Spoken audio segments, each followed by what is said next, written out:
It's Um, interesting because Yeah, that's true. Epic Mealtime went to Facebook for a while, and yeah. he was really satisfied with it. There were a couple things that worked But was well. that was Facebook video? Facebook video, Yes. not gaming. Very different platforms, Yeah. and also their content so shareable. Okay, So actually, so yeah. let me finish my thought. That was Sorry. one of his positive things. One, I guess I'll just say it because he said it on the show that for the first time in a long time, the YouTube check wasn't the biggest one to like the Epic Mealtime income. And he also said that on Facebook, like, man, that thing is just designed to share with friends. On Twitch, like, you don't. That's not how people get discovered. On YouTube also same. Yeah, On YouTube is YouTube also too. not. Yeah, so it's funny that you say that because I'm actually working on a new project with MrBeast.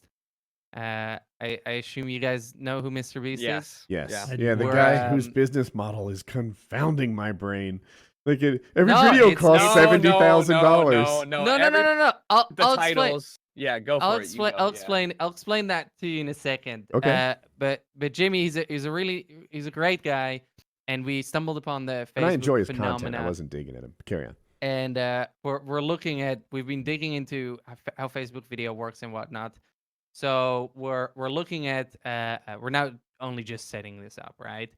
But our plan is to take YouTubers from YouTube, just get their content over to Facebook and post it and share it for them and grow their Facebook page. And all we take is like a profit cut. So like it's booming business, Facebook, if you can make it work. But Facebook, Yeah. the downside of the whole Facebook video thing was they were in a lot of ways caught inflating numbers. So you remember, like, you could get a view. I don't know. We're getting You into like scroll by. metagaming. Scrolling down Twitter videos, as long as a video would autoplay in the time it took you to move your finger to the bottom of the page and move, it would count as a view, and the ad roll would play.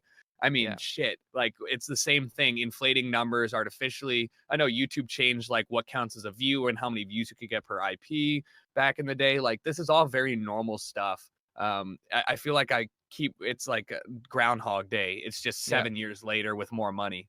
So let me explain to you the beautiful channel of MrBeast, right? Yeah. Okay. So because you're saying you don't know how it works. It's very, very simple. It's ran super simple. as a I wouldn't say a zero profit business like Amazon does it, Mhm. right?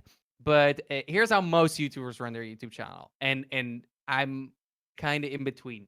So a lot of YouTubers, they do all of it themselves, and the paycheck goes to them. It's The me. entire paycheck, right? Give it to me. All $37.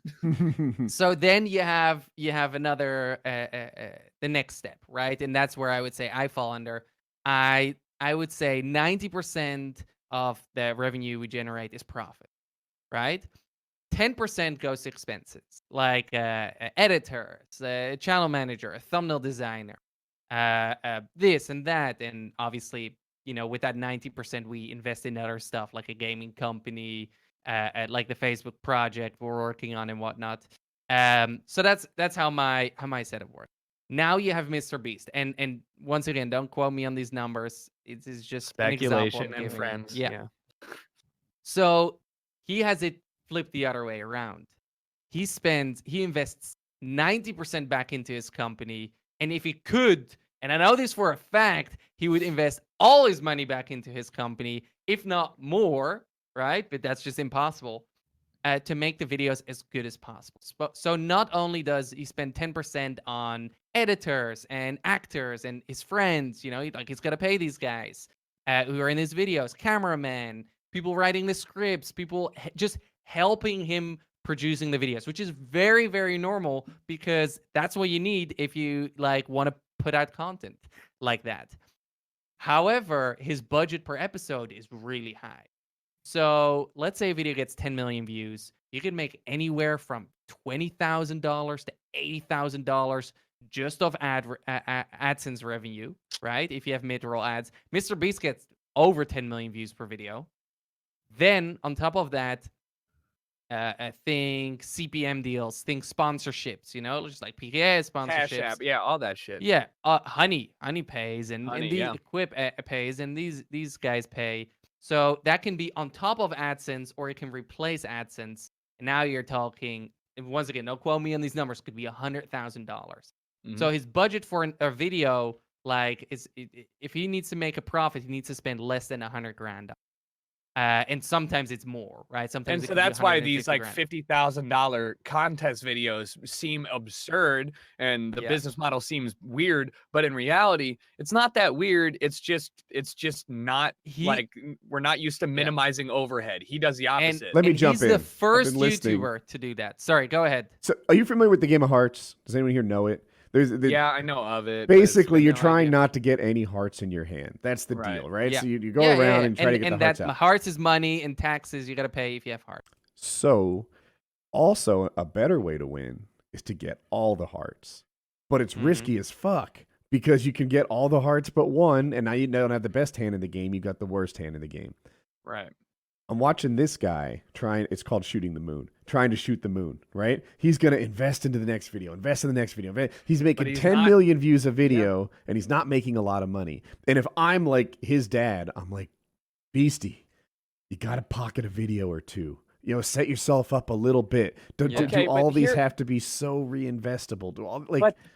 But the entire, like, imagine first off, I think that if you've ever watched any of his like interviews or anything, like, there's no way, and we're just using like random numbers here, but there's no way that he is sitting here on a razor thin margin where he's going to be homeless of something. That, like, he is definitely making a profit and definitely doing great for himself. It is just that he has flipped it on its head, where instead of, we grew up in the era of like, how low is my overhead? How much can I not spend, and how much content can I make? That's how Let's Plays and fucking, you know, like, I'm editing myself type deals come around. He has found a way to pay people who are good at what they do enough money that they can continue to do this, but also he's going to reinvest a massively disproportionate amount back into the content, where you're right, maybe he could save 70 grand across 3 months and make all that money back, you know, and keep all that money. But in reality, it's not his brand, and he's gotten here because of the way he spends. There are very few YouTubers who are a big deal 5 years later. There's exceptions. I'm sure you're thinking of them in your head right now, but most of them 5 years after their peak are done. You know, they're sure. And I agree. But you say that. But I've been doing YouTube for 5 years now. I'm still 7 years. I'm still going strong.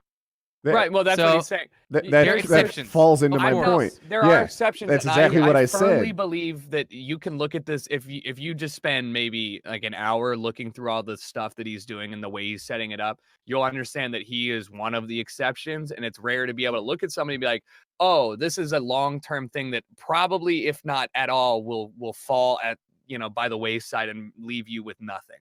Like, he is setting up a really strong brand. Yeah. I hope you're right. I hope you're right, because I really like him, right? Based on the, like, I only know him through his videos, but I really like him and kind of root for him.